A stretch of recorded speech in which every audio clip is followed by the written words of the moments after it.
রথযাত্রা কিন্তু প্রায় এসেই গেল। ঠিক এই ধরনের মালপোয়াগুলোই কিন্তু রথের মেলায় বিক্রি হয়, আর খেতে কিন্তু দারুণ সুস্বাদু হয়। তো আজ আমি আপনাদের সাথে একদম রথের মেলার মতো মালপোয়া বাড়িতে কিভাবে সহজে বানিয়ে ফেলতে পারবেন তার রেসিপি শেয়ার করব। আর এই মালপোয়া গুলো খেতে এতটাই ভালো হয় যে একটা ছেড়ে আপনারা 2-3টে খেয়ে ফেলবেন। তো চলুন বেশি দেরি না করে ঝটপট রথের মেলার মতো মালপোয়ার রেসিপিটি দেখে নেওয়া যাক। আর আমার ভিডিও যদি আপনাদের ভালো লেগে থাকে তাহলে অবশ্যই আমার চ্যানেলটি সাবস্ক্রাইব করে আমার পাশে থাকবেন। আমি দুদিন অন্তর নতুন নতুন রান্নার ভিডিও আমার চ্যানেলে পোস্ট করে থাকি। মালপোয়া বানাবার জন্য একটা বড় বোলের মধ্যে দিয়ে দিলাম 2 কাপ মতো ময়দা। যে কাপে মাপ করে আমি ময়দা ব্যবহার করেছি সেই একই কাপে মাপ করে হাফ কাপ মতো সুজি দিচ্ছি। যতটা পরিমাণ ময়দা তার অর্ধেকের কম কিন্তু সুজি ব্যবহার করতে হবে। আর এখানে কিন্তু কোনো মোটা দানা সুজি ব্যবহার করলে চলবে না, বাড়িতে আপনারা যে নরমাল সুজি ব্যবহার করেন সেটা এখানে দিতে হবে। দিয়ে দিলাম 1 চিমটে মতো নুন। মিষ্টির জন্য আমি এখানে দিয়ে দেব ছোট কাপের হাফ কাপ মতো চিনি। চামচে মাপ করলে বড় চামচে প্রায় 3 চামচ মতো চিনি আমি এখানে ব্যবহার করেছি। পরে যেহেতু মালপোয়াগুলো রসের মধ্যে ডোবানো হবে তাই মিষ্টির পরিমাণটা আমি এখানে কম রেখেছি। অতিরিক্ত মিষ্টি হয়ে গেলে কিন্তু মালপোয়াগুলো খেতে অতটাও ভালো লাগবে না। আপনারা চাইলে মিষ্টির পরিমাণটা নিজেদের পছন্দ মতো একটু কম বেশি করে নিতে পারেন। এখন অল্প অল্প করে লিকুইড দুধ দিয়ে এই সবকিছু কিন্তু খুব ভালোভাবে একসাথে মিশিয়ে নিতে হবে।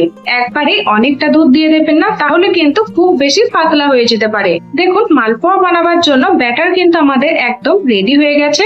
এখন এই ব্যাটারটা প্রায় 10 মিনিটের জন্য আমি রেস্টে রেখে দেব। যতক্ষণে মালপোয়ার ব্যাটারটা রেস্টে থাকছে ততক্ষণে আমরা একটা চিনির রস বা চিনির সিরাপ তৈরি করে নেব।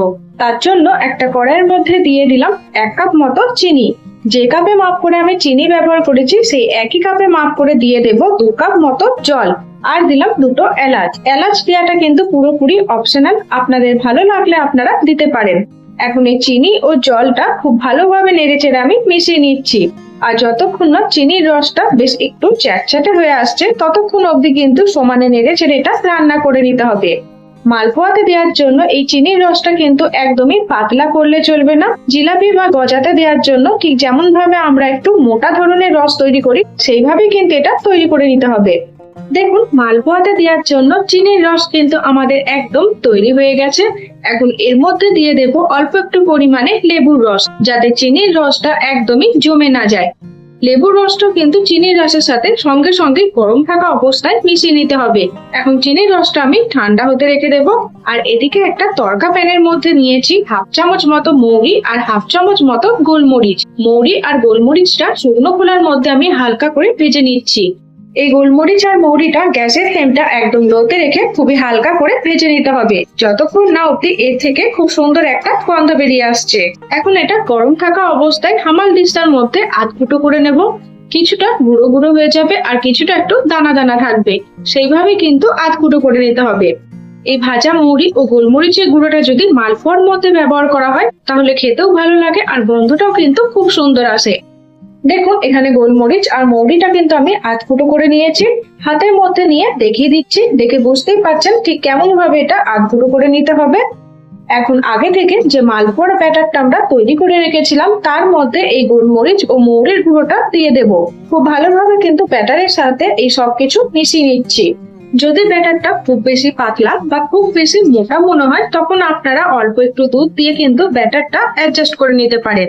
আপনারা যারা এখনো অবধি মালপোয়া বানিয়ে খাননি তারা কিন্তু একবার এইভাবে মালপোয়াটা বাড়িতে বানিয়ে দেখতে পারেন। এটা খেতে কিন্তু সত্যি দারুণ টেস্টি হয়। এখন মালপোয়াগুলো ভাজার জন্য একটা কড়াইয়ের মধ্যে নিয়েছি বেশ কিছুটা পরিমাণে সাদা তেল। মালপোয়াগুলো ভাজার জন্য তেলটা একবার ভালোভাবে গরম করে তারপর লো ফ্লেমে করে নিতে হবে। এখন 1 হাতা করে ব্যাটার এই তেলের মধ্যে আমি দিয়ে দেব। আর একটা ছান্তার সাহায্যে এইভাবে আশপাশ থেকে তেলটা ছিটিয়ে ছিটিয়ে মালপোয়ার উপর দিতে হবে, তাহলে দেখবেন প্রত্যেকটা মালপোয়া খুব ভালোভাবে ফুলে যাবে। আর উল্টে পাল্টে মালপোয়াগুলো হালকা লাল করে ভেজে নিতে হবে। দেখুন একটা মালপোয়া কত ভালোভাবে ভাজা হয়ে গেল। এখন আগে থেকে যে চিনির রসটা আমরা করে রেখেছিলাম তার মধ্যে এই গরম গরম মালপোয়াটা দিয়ে দিচ্ছি। মালপোয়াগুলো যেহেতু এখানে গরম আছে তাই চিনির রসটা কিন্তু একদম ঠান্ডা রাখতে হবে। চিনির রসের মধ্যে মালপোয়াগুলো মাত্র 5 থেকে 10 মিনিটের মতো ডুবিয়ে রাখলেই দেখবেন প্রত্যেকটা মালপোয়ার মধ্যে খুব ভালোভাবে রসটা ঢুকে যাবে। যতক্ষণে এই মালপোয়াগুলো রসের মধ্যে ডোবানো আছে ততক্ষণে আমরা আরো একটা মালপোয়া ভেজে নেব। আমি যেমন ভাবে দেখাচ্ছি তেমন ভাবে আপনারা একে একে মালপোয়াগুলো ভেজে নেবেন।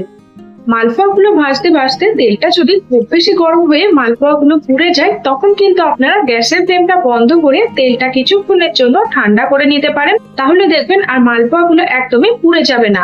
এইভাবেই কিন্তু আমি সব মালপোয়াগুলো এক এক করে তৈরি করে নিয়েছি। আর রসের মধ্যে যে মালপোয়াগুলো আমি ভিজতে দিয়েছিলাম সেগুলো আমি এক এক করে তুলে নিচ্ছি।